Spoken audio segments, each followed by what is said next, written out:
जर डॉक्टरांनी दिलेला सल्ला तुम्हाला मूर्खाचा सल्ला वाटतो, तर ही व्हिडिओ तुमच्यासाठी आहे. वेट, स्क्रॉल नका करू. 1 मिनिटामध्ये काहीच नाही होणार. ऐकून जावा.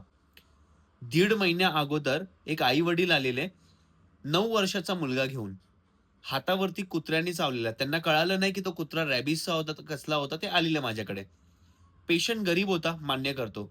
सांगितलं, की डोंबिवलीच्या शास्त्रीनगरला जावा, 5 इंजेक्शन पूर्ण घ्या आणि हातावरती आय-व्ही-आय-जी-जी म्हणून काही औषधं असतात, जेणेकरून रेबिसचा जर तिकडे जीवाणू असेल, तर त्याच्यापासून वाचवण्यासाठी ते इंजेक्शन्स दिले जातात. सल्ला मूर्खाचा वाटला त्याला. 5 इंजेक्शनच्या जागी 3च घेतले. त्याला सांगितलं, की बाकीचे इंजेक्शन ₹250-250 ला ₹500 मिळतील. 3,000-4,000 जातील. करून घे.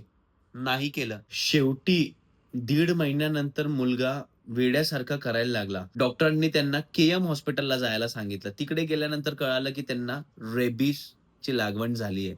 आज तो मुलगा या जगात नाहीये.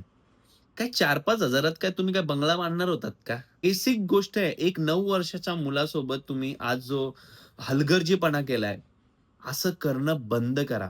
डॉक्टर जर सल्ला देत असतील, तर कृपया करून त्याच्यावरती थोडंसं ऐका. स्वतःचं डोकं नका लावू. वाईट वाटलं हे ऐकून आणि रागही आलेला आहे. हा संताप व्हिडिओच्या माध्यमातून तुमच्यापर्यंत पोहोचवतो.